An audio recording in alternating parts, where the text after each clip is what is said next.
मेरा नाम है लक्ष्य दत्ता और आप सुन रहे हैं तुमने किसी से कभी प्यार किया है। पार्ट 5। दिल है कि मानता नहीं।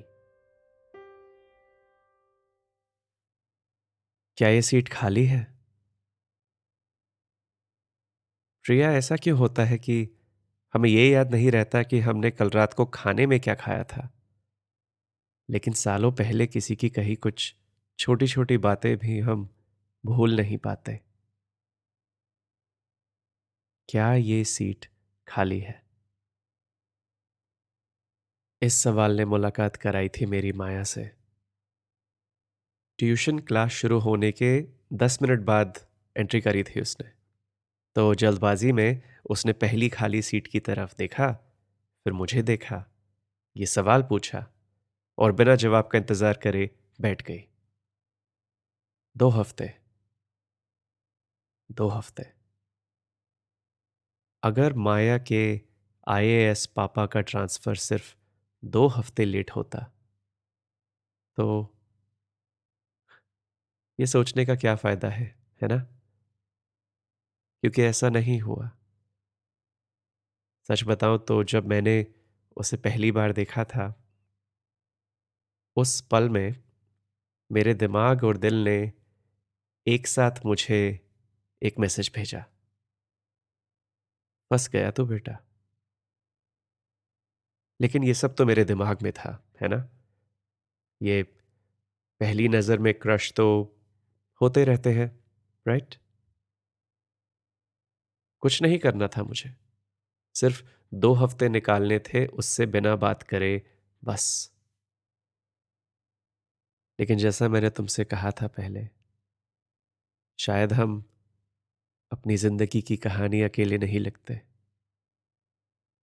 उस शाम को क्लास खत्म होने के बाद हमारी ट्यूशन टीचर ने मुझे और माया को सामने बुलाया, एक दूसरे से इंट्रोड्यूस कराया और मुझसे कहा कि मैं माया को अभी तक जो जो कवर किया है इस साल, वो सब समझा दूं।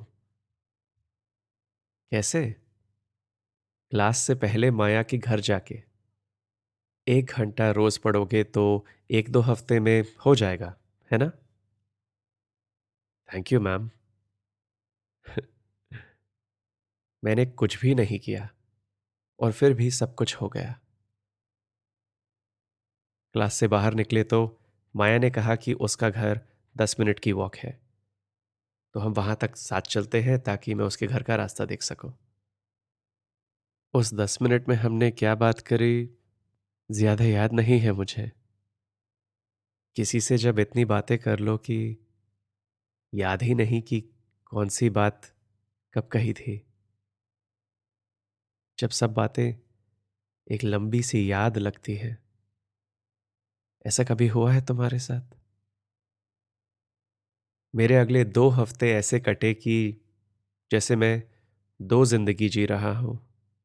एक स्कूल में जग्गी, किरण और राधा के साथ, और एक शाम को माया के साथ। दोनों जिंदगी में एक फर्क था, लेकिन स्कूल में मैं कभी राधा के साथ अकेला नहीं होता था। हम जब भी साथ होते तो जग्गी और किरण भी वहीं होते। लेकिन शाम को जब मैं माया से मिलता तो सिर्फ हम दोनों होते।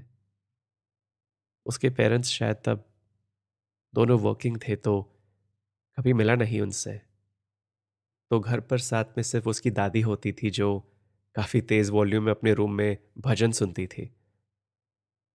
तो उस 1 घंटे के लिए माया और मैं बिल्कुल अकेले रहते थे।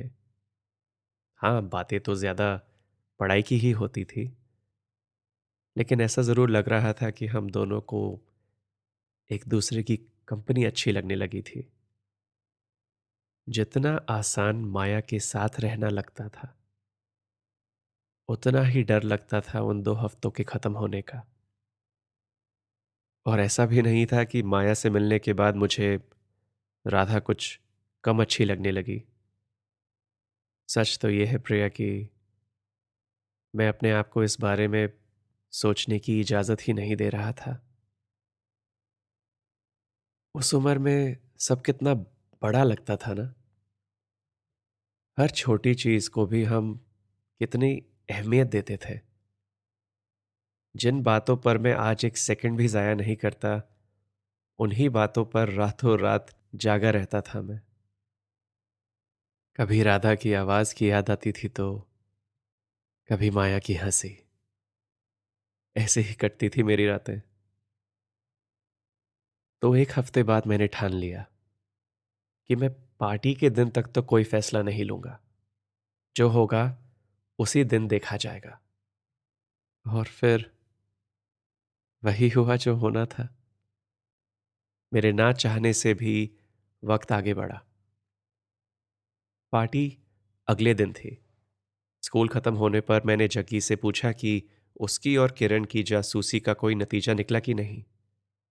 जग्गी कभी सीधा जवाब तो देता नहीं था, तो उसने एक चीज कही कि इन्वेस्टिगेशन आखिरी पड़ाव पर है, पूरी रिपोर्ट अब कल ही मिलेगी। और फिर उसी शाम जब मैं माया के घर पहुंचा तो उसने मुझसे मिलते ही एक सवाल पूछा, तुम कल शाम क्या कर रहे हो? आ, क्यों माया? मैंने पूछा। तुम फ्री हो ना? आ, या फ्री हूं। लेकिन क्यों? मेरे कजन के घर एक पार्टी है। वो तुम्हारे ही स्कूल में है, शायद तुम जानते होगे उसे। बट मैं तो यहाँ किसी को नहीं जानती। तुम मेरे साथ चलोगे? क्या नाम है तुम्हारे कजन का माया? मैंने पूछा। और फिर माया ने जवाब दिया, जग्गी।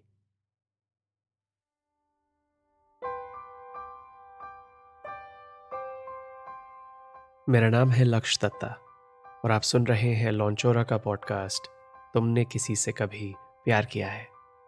ये एपिसोड आपको कैसा लगा मुझे बताइए इंस्टाग्राम पर @LAKSHYA.D। और वहाँ आपको मेरी बायो लिंक में मिलेंगे मेरे और लॉन्चोरा के बाकी सारे podcast as well as links to our online store, जहाँ आप मेरे बनाए कुछ प्रोडक्ट्स खरीद सकते हैं to support me and my podcast. Priya की कहानी अभी बाकी है। मिलते हैं अगले एपिसोड में, जिसका नाम है पार्ट 6, जब कोई बात बिगड़ जाए।